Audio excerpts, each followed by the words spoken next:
Praise the Lord. കർത്താവിൻ്റെ ധന്യ തിരുനാമം വാഴ്ത്തപ്പെടുമാറാകട്ടെ. ഞാൻ ക്രിസ്തുവിൽ സ്നേഹിക്കുന്ന എല്ലാ ദൈവമക്കൾക്കും 9-ാം മാസത്തിൻ്റെ 14-ാമത്തെ പ്രഭാത വന്ദനം കൂടി അറിയിക്കുന്നു. ലോകമെമ്പാടുമായിരുന്നു കൊണ്ട് ഈ വചന സന്ദേശത്തിൽ പങ്കാളികളാകുന്ന എല്ലാ ദൈവക്കുഞ്ഞുങ്ങൾക്കും, എല്ലാ ദൈവദാസന്മാർക്കും ദൈവദാസന്മാർക്കും വാത്സല്യ കുഞ്ഞുങ്ങൾക്കും എൻ്റെ ഹൃദയത്തിൻ്റെ ആഴമേറിയ സ്നേഹത്തെയും വന്ദനത്തെയും നന്ദിയും ഒപ്പം പ്രാർത്ഥനയും അറിയിക്കുന്നു. പ്രാർത്ഥനയോടുകൂടെ ഈ പ്രഭാതവും ദൈവസന്നിധിയിൽ അടുത്തു ചെല്ലാം.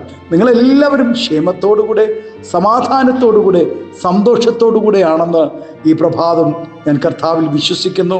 പ്രാർത്ഥനയോടുകൂടെ നമുക്ക് ദൈവ ചിന്തയ്ക്കായി പ്രവേശിക്കാം. 41-ാം സങ്കീർത്തനക്കാരൻ പാടുന്നു, എളിയവനെ ആദരിക്കുന്നവൻ ഭാഗ്യവാൻ, അനർത്ഥ ദിവസത്തിൽ യഹോവ അവനെ വിടുവിക്കും. എളിയവൻ എന്നതിന് വസ്തുവക സംബന്ധമായി ദരിദ്രൻ, ശാരീരിക ബലം സംബന്ധിച്ച് ബലഹീനൻ, അവൻ സ്ഥാനമാനങ്ങളിൽ നിന്ദിതൻ അല്ലെങ്കിൽ അവഗണിക്കപ്പെട്ടവൻ, ജീവിതത്തിൽ നിരാശ അനുഭവിക്കുന്നവൻ, സൗന്ദര്യമില്ലാത്തവൻ, കഴിവിലും ബുദ്ധിയിലും പരാജിതൻ എന്നെല്ലാം അർത്ഥം കൊടുക്കാം. എന്നാൽ ദരിദ്രൻ എപ്പോഴും എളിയവനും എളിയവൻ എപ്പോഴും ദരിദ്രനുമായിരിക്കണമെന്നില്ല. ഏതൊരു സമൂഹത്തിലായാലും സഭയിലും എളിയവൻ ഇല്ലാതിരിക്കുന്നില്ല. ദൈവിക കരുതലിൽ പാലും തേനും ഒഴുകുന്ന കനാൻ നാട്ടിൽ പ്രവേശിച്ചവരിലും ദരിദ്രൻ ഉണ്ടായിരുന്നു. എന്നാൽ എളിയവരെ അവഗണിക്കാതെ അവരെ ആദരിക്കണമെന്നാണ് തിരുവചനം നമ്മെ പഠിപ്പിക്കുന്നത്. സമസൃഷ്ടികളെ സ്നേഹിക്കാത്തവൻ ദൈവത്തെ സ്നേഹിക്കുന്നില്ല. യേശുക്രിസ്തു ഉപദേശങ്ങളിലും സംസാരങ്ങളിലും മാത്രമല്ല ലാളിത്യമുണ്ടായിരുന്നത്. ലോകത്തിലൊരു പരമദരിദ്രനായി പിറന്നു ദരിദ്രനായി ജീവിച്ചു മരിച്ചവനാണ് ക്രിസ്തു. വേദപുസ്തകത്തിൽ നല്ലൊരു ഭാഗവും എളിയവരോടും ദരിദ്രരോടും വിധവമാരോടും അനാഥരോടും രോഗികളെയും സംരക്ഷിക്കണം എന്നതിനെ പറ്റിയാണ് ദൈവവചനം വെളിപ്പെടുത്തും.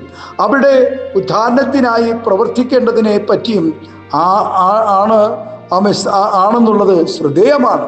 എളിയവർക്ക് നീതിയും ന്യായവും നടത്തി കൊടുത്തില്ലെങ്കിലും അവനെ ഉപദ്രവിച്ചാലും അവൻ്റെ വസ്തുവക അപകരിച്ചാലും അവന് വേണ്ടി വാദിക്കാനും ചോദ്യം ചെയ്യാനും ആരും വരികയില്ലെന്നാണ് പലരും ചിന്തിക്കുന്നത്. എന്നാൽ അവന് വേണ്ടി വാദിക്കുവാൻ അവൻ്റെ സൃഷ്ടാവായ ദൈവം മുകളിലുണ്ടെന്ന് വൈകാതെ ഈ കൂട്ടർ അറിയും. ആമേൻ. എളിയവൻ്റെ പീഡയും അവഗണനയും കണ്ട് അടങ്ങിയിരിക്കുന്നവനല്ല സ്നേഹവാനായ ദൈവം. ഏത് മേഖലകളിൽ നോക്കിയാലും സാധുക്കളെ ഉപദ്രവിക്കുന്ന ഒരു കൂട്ടർ ഉണ്ടാകും. പ്രിയ ദൈവവേദിലെ ഈ പ്രഭാതം ഈ സന്ദേശം കേൾക്കുമ്പോൾ താങ്കൾ മറ്റുള്ളവരാൽ ഉപദ്രവിക്കപ്പെടുന്ന കൂട്ടത്തിലാണോ? സാരമില്ല കുഞ്ഞെ, നിനക്ക് വേണ്ടി ദൈവം വെളിപ്പെടുക തന്നെ ചെയ്യും. ആമേൻ. എളിയവനെ ആദരിക്കുന്ന ഒരു ദൈവമുണ്ട്. ദൂതന്മാരെ അബ്രഹാം ആദരിച്ചപ്പോൾ 430 വർഷം കഴിഞ്ഞും ആ മരുഭൂമിയിൽ ദൈവം അബ്രഹാമിൻ്റെ കൊച്ചുമക്കളെ ആദരിക്കുവാനിടയായി, അവരെ കരുതുവാനിടയായി. തീക്കൽ പാറയിൽ നിന്നും അവരെ കുടിപ്പിച്ചു. മന്ന സ്വർഗത്തിൽ നിന്ന് പൊഴിച്ചു കൊടുപ്പാനിടയായി. മരുഭൂമിയിൽ മറന്നുപോകാത്ത ഒരു ദൈവമാണ് നമ്മുടെ ദൈവം. ആമേൻ. ഇന്ന് പ്രഭാതത്തിലും ദൈവസന്നിധിയിൽ നമ്മെ ഏൽപ്പിച്ചു കൊടുക്കാമോ? നമ്മെ ആദരിക്കുന്ന എളിയവനാണെന്ന് കരുതി നമ്മെ ആദരിക്കാതിരിക്കുമ്പോൾ, വിദ്യാഭ്യാസം നമുക്ക് കുറവെന്ന് കരുതി നമ്മെ പലരും ആദരിക്കാതിരിക്കുമ്പോൾ, ഹല്ലേലൂയ, സമ്പത്തിൽ കുറവെന്ന് പറഞ്ഞ് ഹല്ലേലൂയ നമ്മെ ആദരിക്കാതിരിക്കുമ്പോൾ, നമ്മെ ആദരിക്കുന്നവനും അറിയുന്നവനും കരുതുന്നവനുമായ ഒരു കർത്താവ് നമ്മോട് കൂടെയുണ്ട്.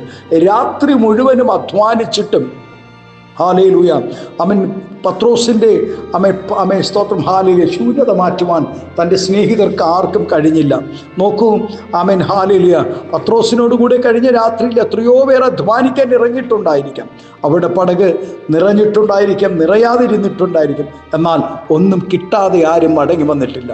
എന്നാൽ പത്രോസിന് മാത്രം രാത്രി മുഴുവനും അധ്വാനിച്ചിട്ട് ഒന്നും കിട്ടാതെ ദരിദ്രനായി നിൽക്കുന്ന പത്രോസിൻ്റെ അരികിൽ ഇറങ്ങി വന്ന അവൻ ആഴത്തിൽ വലയിറക്കുവാൻ പറയുമ്പോൾ സ്തോത്രം, ഹല്ലേലൂയ. ഇന്നലെ പത്രോസിൻ്റെ വലയിൽ കയറാത്തത്, പത്രോസിൻ്റെ പടക് നിറയാത്തത്, സ്തോത്രം, പകലിൽ പത്രോസിൻ്റെ പടകിൽ നിറയുവാൻ ഒരു പടക് സ്തോത്രം കൊടുക്കുമ്പോൾ 2 പടക് നിറയുമാറ് മടക്കി കൊടുപ്പാൻ കരുണ കാണിച്ച കർത്താവിൻ്റെ കരമുണ്ടല്ലോ, ആ ദൈവ കരുതലുണ്ടല്ലോ, അത് എത്ര സ്തുതിച്ചാലും മതി വരികയില്ല. ഇന്ന് ഈ പ്രഭാതവും ഈ ശബ്ദം ശ്രവിക്കുന്ന ദൈവ പൈതലേ, നമ്മുടെ ശൂന്യതകളെ മാറ്റുവാൻ, നമ്മുടെ ഹല്ലേലൂയ, നമ്മുടെ ആവശ്യങ്ങളെ അറിയുവാൻ, നമ്മുടെ എളിയ നമ്മുടെ എളിമയും എളിയ അനുഭവങ്ങളും മാറ്റി നമ്മെ ആദരിപ്പാൻ സ്വർഗം മതിയായവനാണ്. അതേ, സങ്കീർത്തനക്കാരനോടുകൂടെ നമുക്ക് പാടാം, എളിയവനെ ആദരിക്കുന്നവൻ ഭാഗ്യവാൻ. അനർത്ഥ ദിവസത്തിൽ യഹോവ അവനെ വിടുവിക്കുവാനിടയാകും.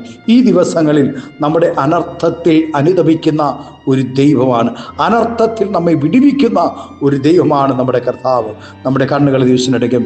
സ്വർഗീയ പിതാവേ, സ്നേഹവാനായ ഞങ്ങളുടെ നല്ല ദൈവമേ, അനാഥ, ഇന്ന് പ്രഭാതത്തിൽ എളിയവനെ ആദരിക്കുന്ന മനുഷ്യൻ ഭാഗ്യവാനായി തീരുമ്പോൾ ഞങ്ങളെയും കർത്താവെ ആദരിക്കുന്ന അനേകർ ഭാഗ്യവാന്റെ പട്ടികയിൽ എണ്ണുവാൻ തക്കവണ്ണം ദൈവം കൃപ ചെയ്യണമേ എന്ന് പ്രാർത്ഥിക്കും. പിതാവിൻ്റെയും പുത്രൻ്റെയും പരിശുദ്ധാത്മാവിൻ്റെ നാമത്തിൽ അങ്ങയുടെ കുഞ്ഞുങ്ങളെ എല്ലാവരും അനുഗ്രഹിച്ച് പ്രാർത്ഥിക്കുന്നു. ആത്മീയ ഭൗതിക നന്മകൾ നൽകി മാനിക്കണം. കടഭാരങ്ങളിലായിരിക്കുന്നവരുണ്ട്, തലമുറകളെ ഓർത്ത് കരയുന്നവരുണ്ട്, തലമുറയില്ലാതെ കരയുന്നവരുണ്ട്, ഭവനമില്ലാതെ കരയുന്നവരുണ്ട്, ഭവനം പണിതിട്ട് ബാധ്യതകളുടെ നടുവിൽ കർത്താവ് ആയിരിക്കുന്ന അനേക പ്രിയപ്പെട്ടവരുണ്ട്. കർത്താവ് ഏകാന്തതയുടെ അനുഭവങ്ങളിൽ മാനസിക നിരാശകൾ, ശാരീരികമായ ക്ലേശങ്ങൾ, വാർദ്ധക്യ ബലഹീനത അനേക പ്രിയപ്പെട്ടവരായിരിക്കുന്നു. സ്തോത്രം, കർത്താവെ തൻ്റെ കുഞ്ഞുങ്ങളെ ആദരിക്കണമേ എന്ന് പ്രാർത്ഥിക്കുന്നു. എല്ലാവിധമായ നന്മകളും അനുഗ്രഹങ്ങളും പകരും മഹത്വം പങ്കെടുക്കും യേശുവിൻ്റെ നാമത്തിൽ. കൃപയോടെ പ്രാർത്ഥന കേൾക്കണമേ സ്വർഗീയ നല്ല പിതാവേ. ആമേൻ, ആമേൻ. Thank you. God bless U.